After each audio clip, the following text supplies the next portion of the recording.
There's no denying that Modern Warfare has a bit of a larger learning curve than some of the previous Call of Duty titles that we've seen. To be honest, most Call of Duty games in the past have felt pretty similar to one another, with most of the new features in a brand new title coming down to new weapons, maps, perks, etc, etc.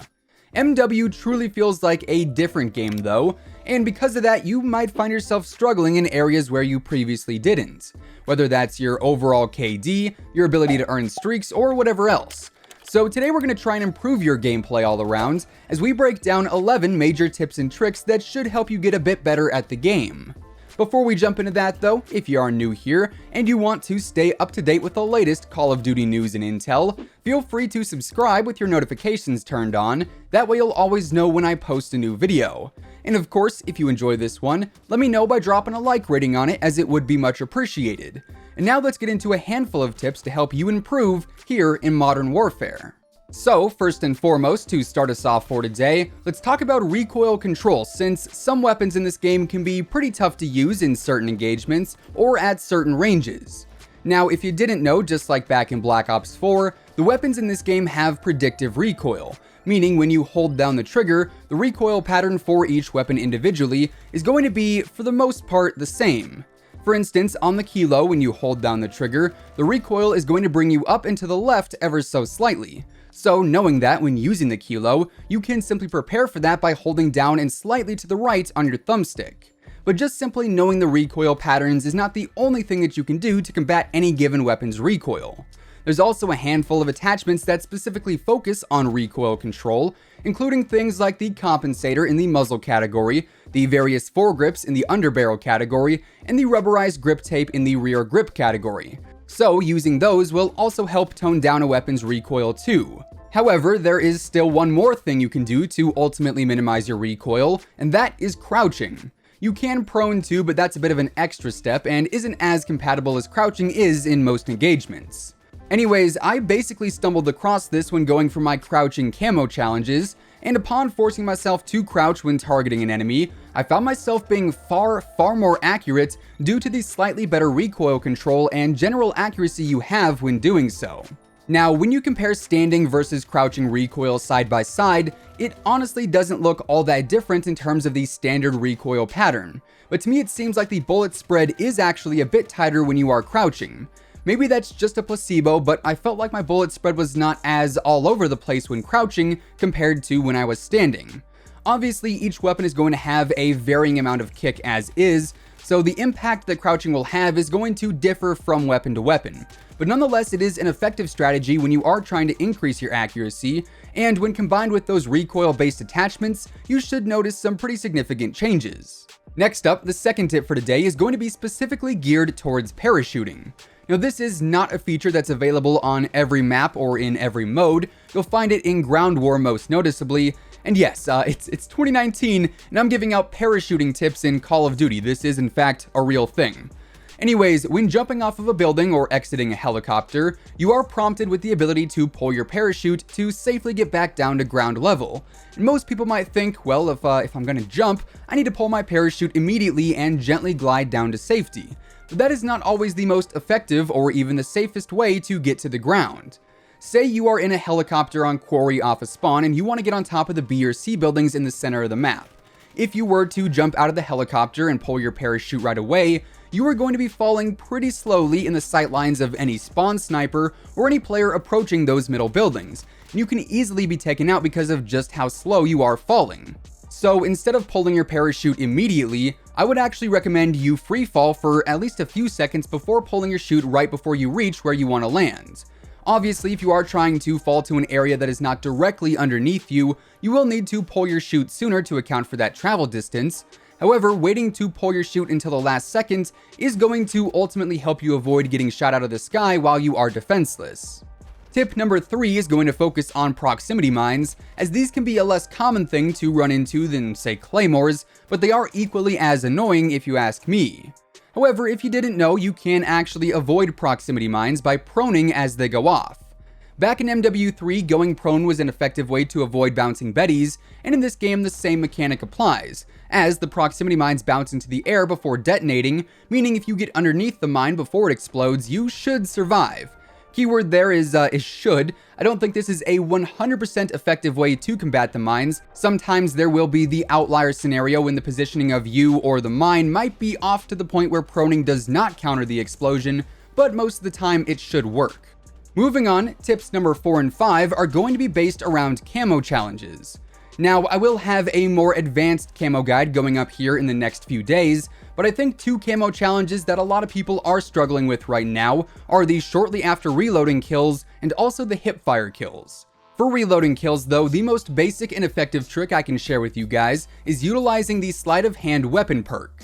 This is going to increase your reloading speed, so you can quickly reload and target an enemy faster, which in theory should increase your chances of getting a kill after reloading. Coinciding with that, I found I was getting the most kills after reloading when I would purposely shoot a few shots upon spawning in, or when I was getting ready to get into a gunfight. Then when I know that there's an enemy I can take out, I can quickly reload, jump into the engagement, and ideally pick up the kill, move on to the next one and just rinse and repeat over and over again. Now for the hipfire kills, the biggest help here in my opinion comes in the form of 2 attachments in specific, that being the 5 MW laser and also the Merc foregrip. The 5 MW laser ends up giving you increased hipfire accuracy and increased sprint to fire speed too, but the laser itself is visible to enemies, so you do have to be conscious of that. However, the laser does really help when it comes to staying on target while hipfiring. And that, combined with the Merc foregrip, which also helps increase your hipfire accuracy and also your recoil control, is going to yield the best hipfire accuracy results. Like I said though, I am going to have an even more advanced breakdown for the camo challenges in a larger Damascus guide in a couple of days, so stay tuned for that. Continuing on, tip number 6 for today is going to be one of my favorite things to do in this game right now by far, and that is to get grenade kills on the C flag on Karst River Quarry. Yes, this is an extremely specific tip, but I featured a clip of me doing this in a video the other day, and you guys were absolutely loving it in the comments, so I figured I'd throw it in this video for those of you who want to know how to get some easy kills in ground war. The C flag on Quarry is located in the center of a bridge that can be accessed via 2 warehouse buildings, each basically with the same exact layout. Now on the bridge itself, there are some beams along the sides that you can actually bank grenades off of and send them flying into the warehouse rooms where people just love to post up and camp. To bank the nades, you will need to be on the roof of the building. You can be on either side depending on where your enemies are, and from there simply cook the nade for as long as you see fit and bounce it off the beam, and chances are, if someone is sitting in one of those rooms, that nade is going to get you a pretty nice kill. Now, staying on the topic of ground war, let's briefly shift focus to the helicopters, as they are pretty impactful too. Each team ends up getting one in their spawn on the ground war maps next to the A and E flags respectively, and without a doubt, the easiest way to get control of a power position in ground war is to go straight for that chopper at the start of a game and head for those areas around the B, C, and D flags. Yes, obviously the A and E flags need some love too, but I'm gonna go out on a limb here and say chances are at least a few of the 32 people on your team are going to cap A or E anyways, and really what is going to set the tone of a match is who controls those middle flags. So getting to them first is going to be a huge help when it comes to dominating the game, and the helos can really help a ton there. Following that up, let's talk about countering some score streaks, as here there are 2, or I guess technically 3, that I want to focus on in specific. And those are the counter UAV, and the shield turret, and the sentry. For the counter UAV, things are actually a bit different this year, as not only does the counter UAV block your minimap when it's active, but the closer you physically get to it, the more it disrupts your screen and makes it glitch out. However, the counter UAV is also incredibly easy to take out, as it takes about a half a mag from an AR to actually shoot down, and it stands out pretty well in the sky. Not to mention, if your screen is bugging out, you know you are pretty close to it, so you can probably just look up and find it pretty fast. So if you happen to run into someone using the CUAV, you can take it out relatively easily, and the same thing can be said for the sentry gun or the shield turrets.